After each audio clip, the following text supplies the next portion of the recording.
섹스리스라고 하는 것은 한 달에 한 번 이하의 성관계를 섹스리스라고 합니다. 섹스리스 문제가 왜 벌어질까라는 고민을 많이 하실 것 같아요. 섹스리스 문제가 벌어지는 데는 세 가지 요인이 있습니다. 첫 번째, 서로 정서적인 유대감이 멀어질 때. 두 번째, 속궁합이 맞지 않을 때. 세 번째, 트라우마로 인한 섹스리스가 있는데요. 첫 번째, 정서적인 유대감의 멀어짐으로 인해서 육체적인 멀어짐이 발생합니다. 정서적인 유대감은 소통이 적은 데서 오기도 하고 그 안에서 이해받지 못함에 오기도 하고 서로 많이 다툰 후에 육체적인 관계를 갖자 그러기가 어려워서 또는 거절을 당해서 문제가 되기도 합니다. 두 번째 속궁합은 남자가 길게 한다고 해서 좋거나 짧게 하면 좋지 않거나 하는 것이 아니고요. 서로 그것을 시간적인 부분 또는 크기적인 부분 또는 속도의 부분, 디테일한 스킨십의 부분이 서로에게 만족을 줄 때 그것이 속궁합을 맞는다고 하는 겁니다. 근데 최장 한 18년 섹스리스였던 남편분이 제게 한 말이 있는데요.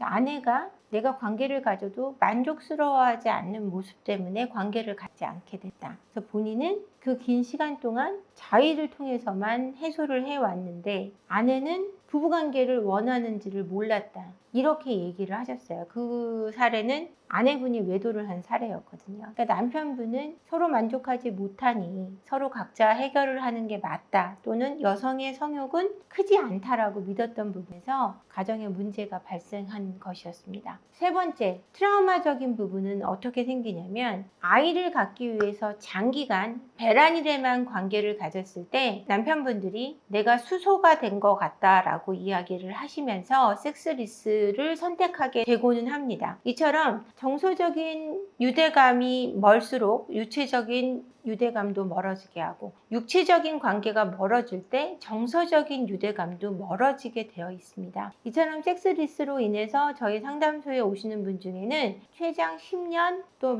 길게는 18년간 결혼하고 나서는 관계를 거의 갖지 않은 부부들이 꽤 많이 있습니다. 근데 이 섹스리스는 또 어떤 문제를 일으키냐면 배우자의 외도를 불러일으킵니다. 섹스리스 부부는 외도로 이어질 수밖에 없는 것은 성적인 욕구가 줄어든 것은 아니기 때문입니다. 그냥 저 사람하고 관계를 갖는 것이 어색해졌다라고들 섹스리스 부부들이 말씀을 하세요. 뭔가 관계를 너무 안 갖다 보니 관계를 갖는 게 어색하게 여겨진다라는 거죠. 이런 부분들도 장기적으로 섹스리스가 이어질 때는 더 길게 섹스리스로 갈 수밖에 없는 원인이 되고는 합니다. 근데 저희 상담소에 오시는 분들이 외도 불륜으로 인한 상담을 저희 상담소 비율이 한 7-80% 이상을 차지하고 있는데요. 이분들이 오셔서 상담을 할 때 제가 80-90%가 섹스리스인 것을 발견해냈습니다. 이처럼 섹스리스는 배우자의 외도로 이어질 가능성이 매우 높다라는 거죠. 한쪽이 잠자리를 거부하는데 어떤 심리적인 이유가 있는 걸까요? 심리적인 이유는 분명히 존재합니다. 제가 상담 사례에서 보면은 한 3번 이상, 또 많게는 5번, 더 많게는 10번 이상 잠자리를 거부당하면 더 이상 그 사람에게 잠자리를 하자는 얘기를 하고 싶어지지 않아요. 그래서 심리적으로 내 자존감이 무너지면서 저 사람이 원할 때도 내가 들어주고 싶지 않거나 또는 저 사람이 나를 싫어한다라는 생각이 드는 거예요. 나를 인정해주지 않는다, 인정받지 못한다라고 느끼게 되거든요. 여성성, 남성성이 저하되는 겁니다. 이랬을 때 섹스리스로 이어지는 확률이 굉장히 높고요. 아까 제가 말씀드렸다시피 배란일에만 관계를 가졌을 때 내가 사랑 같지가 않고 씨를 주는 소 같다든가 아니면 씨를 받는 씨바지 같다라고 느낀다든가 이런 식으로 느꼈을 때 성관계에 대해서 흥미나 어떤 욕구를 느끼지 못하게 되는 사례도 상담 사례에 꽤 많이 있었습니다. 그러니 심리적인 부분이 없다고 할 수 없겠죠. 내가 자신감을 굉장히 잃어버릴 때 그 섹스를 하기가 어려워지고 내가 여성적으로 남성적으로 매력적이지 않다고 생각할 때 성적인 기능이 굉장히 떨어지거나 또는 수동적인 형태로 변하기 때문에 이 심리적인 부분을 떼놓고는 성을 또 이야기할 수 없을 것 같습니다. 예전에 다큐에서 아내가 폴댄스를 배웠는데 본인 스스로 굉장히 여성으로서 아름답다는 생각을 가지게 됐다고 해요. 그 뒤로는 남편과의 성관계가 훨씬 즐거워졌다라는 인터뷰를 제가 본 적이 있습니다. 있습니다. 이처럼 본인 스스로를 어떻게 느끼는가가 성관계를 더 활성화를 시키기 때문에 거절당하고 남성이나 여성으로서의 가치가 폄하됐을 때 성관계를 거부하거나 성관계를 할 수 있는 욕구가 떨어지게 되어 있습니다.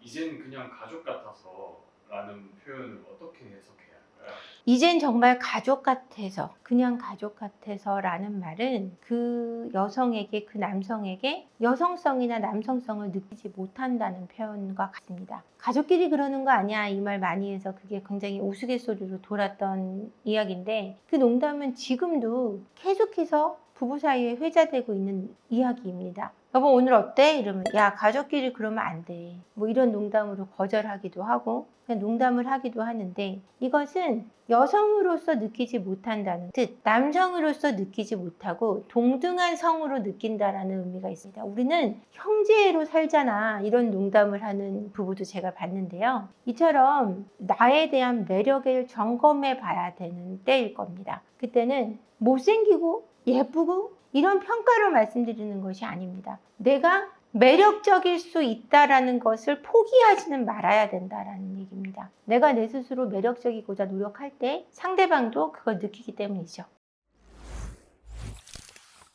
부부가 소통합이 안 맞는 것 같다라는 생각이 들 때 점검해봐야 할 것들이 있다면 대화가 잘 통하는지를 봐야 될 것 같아요. 내가 하고 싶은 말을 상대한테 정말 있는 그대로 막 전달하는 게 아니라 아이 메시지로서 내가 원하는 것과 내가 바라는 부분 또는 여러 가지 부분에 대해서 솔직하게 대화하고 있는가, 내가 말할 수 있는가, 그 정도로 우리가 가까운 거에 대한 점검이 필요하고요. 그 점검을 통해서 원활한 소통이 섹스의 영역에서도 부부관계의 영역에서도 꺼낼 수 있는가, 이것이 점검이 돼야 될 것 같아요. 그래야 내가 원하는 판타지라든지 내가 원하는 성관계를 자세히 얘기할 수 있고 원하는 바를 얘기할 수 있고, 이랬을 때 속궁합은 전체적으로 맞아갈 수 있는 부분이라고 생각합니다. 부부가 함께 노력하면 속궁합도 해결이 가능합니다. 근데 이것을 속궁합적인 부분에서 공부를 해야 되는 부분도 있지만 상대가 나에게 편하게 말할 수 있는 판을 깔아주셔야 돼요. 내가 정말 저 사람이 말하는 것을 다 수용해 주겠다는 태도, 또는 저 사람이 말했을 때 면박 주지 않고 인정해 주고 그것을 행동으로 옮겨줄 수 있는 용기, 그리고 인정, 이런 것 안에 있다면 속궁합도 원활하게 해결될 수 있다고 생각합니다. 섹스 리스는 가장 중요한 포인트는 내가 정서적으로 저 사람에 대해서 친밀함을 느끼는가입니다. 저 사람하고 정서적으로 친밀함을 느끼지 않았을 때 저 사람과 관계 맺고 싶지 않거든요. 그러니까 평상시에 서로 다정하게 인정해주고 존중해주고 사랑의 표현을 폭넓게 할 수 있을 때 섹스 리스 문제도 차단할 수 있는 문제라고 생각합니다. 여러분, 섹스 리스 문제가 잘 해결돼서 여러분들의 가정이 더 행복하고 더 건강한 가족이 되었으면 좋겠습니다. 오늘도 영상 끝까지 봐주셔서 감사하고요. 구독, 좋아요, 그리고 알림 설정, 댓글, 많은 댓글까지 부탁드리겠습니다. 고맙습니다.